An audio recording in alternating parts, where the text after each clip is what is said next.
ሰላም ጤና ይስጥልን የቻናላችን ኬር ቲዩብ ተከታታዮች እንደምን ቆያችሁ? በዛሬው ዕለት በዓለም አቀፍ ደረጃ ከሚከበሩ ቀናት ውስጥ ሁለት ፍጹም የሚቃረኑ የሚመስሉትን እናቀርብላችኋለን። ተከታተሉን። በአንድ ዕለት በአንድ ጀንበር ውስጥ ፈጽሞ የማይገናኙና ሁለት ተቃራኒ የሆኑ ዓለም አቀፍ ቀናት ሊከበሩ ይችላሉ? አዎን ከሆነ መልሶ ልክ ኖት። ዛሬ ግንቦት 20 ቀን ወይም እንደ አውሮፓውያን አቆጣጠር ሜይ 28 ነው። በአንድ በኩል በሚሊዮን የሚቆጠሩ የምግብ አፍቃሪዎች የዓለም የሃምበርገር ቀንን በደስታና በሆታ ሲያከብሩ፣ በሌላ በኩል ደግሞ በሚሊዮን የሚቆጠሩ በረሃብና በምግብ እጥረት የሚሰቃዩ ወገኖችን ለማሰብ የዓለም የረሃብ ቀን ይታሰባል። ይህ ግጥምጥሞሽ ስለ ዓለማችን ሁኔታ ምን ይነግረናል? ፍትሃዊነትን ወይስ አስገራሚ ምጸትን? እስከ ቪዲዮ ፍጻሜ አብራችሁን ቆዩ። መጀመሪያ ወደ ማራኪው የሃምበርገር ቀን እንሂድ። ሃምበርገር በዓለማችን ላይ ፈጣንና ተወዳጅ ከሆኑ ምግቦች ቀዳሚውን ስፍራ ይይዛል።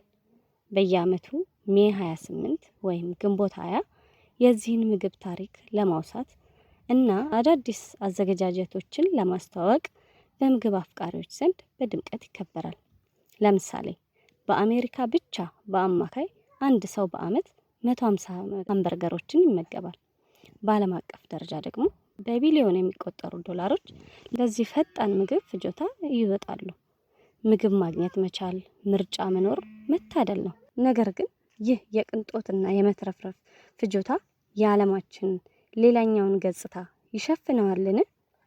አሁን እስኪ ወደ ሌላኛው የዓለማችን ጥቁር ገጽታ እንመልከት። ልክ በዚህ ዕለት የዓለም የረሃብ ቀንም ታስቦ ይውላል። ይህ ቀን ታስቦ የሚውለው በዓለማችን ላይ በየቀኑ በቂ ምግብ አጥተው ለምግብ እጥረትና ለሞት የሚዳረጉ በሚሊዮን ለሚቆጠሩ ሰዎች ድምጽ ለመሆን ነው። የተባበሩት መንግስታት ድርጅት መረጃዎች እንደሚያሳዩት አሁን ላይ በዓለማችን ከ800 ሚሊዮን በላይ ህዝብ በከፋ ረሃብ ውስጥ ይኖራል። ከሁሉ በላይ ደግሞ በየቀኑ በረሃብ ምክንያት የሚሞቱ አብዛኞቹ ንጹሃን ህፃናትና እናቶች መሆናቸውን ስንገነዘብ የችግሩን ጥልቀት እንረዳለን። ረሃብ የምርጫ ጉዳይ አይደለም። የጦርነት፣ የአየር ንብረት መዛባትና የኢኮኖሚ ቀውስ መራራ ፍሬ እንጂ። ታዲያ የሃምበርገር ቀን በዚህ የረሃብ ቀን በዚያ በአንድ ዕለት መዋላቸው ምን ያስተምረናል? እውነታው ግን ይህ ነው። የዓለማችን ዋና ችግር የምግብ እጥረት አይደለም። ምድር ላይ የሚመረተው የምግብ ምርት መላውን የዓለም ህዝብ በበቂ ሁኔታ መመገብ ይችላል። ነገር ግን ዋናው ክፍተት ያለው በፍትሃዊ ስርጭትና በምግብ ብክነት ላይ ነው። በአንድ በኩል በየቀኑ በሚሊዮን የሚቆጠር ቶን የተረፈ ምግብ ወደ ቆሻሻ መጣያ ይጣላል። በሌላ በኩል ደግሞ የአንድ ቀን ጉሮሮውን ማርጠቢያ ያጣ ህፃን አለ።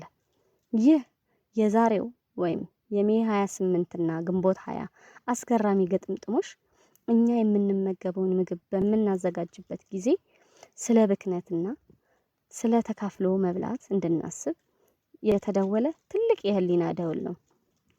ውድ የቻናላችን ቤተሰቦች ዛሬ ማዕዳችን ላይ የሚወደደውን ሃምበርገር ወይም ማንኛውንም ምግብ ስንመገብ ምግብ የማግኘት እድል የሌላቸውን ወገኖቻችንን አንርሳ። ቢያንስ የበላነውን ያህል እንዳናባክን እንጠንቀቅ። ይህ የሁለቱ ቀናት በአንድ ቀን መዋል ለእርስዎ ምን ስሜት ይፈጥርቦታል? በምግብ ብክነት ዙሪያስ እኛ እንደ ማህበረሰብ ምን ማድረግ አለብን ይላሉ? ሐሳቡን በኮሜንት መስጫው ላይ ያካፍሉን። ቪዲዮውን ከወደዱት ላይክ፣ ለሌሎች እንዲደርስ ከፈለጉ ሼር እና አዳዲስ ይዘቶች እንዲደርሷችሁ ደግሞ ሰብስክራይብ ያድርጉ። ስለተከታተላችሁን እናመሰግናለን። ኬር ይሁን ብለናል።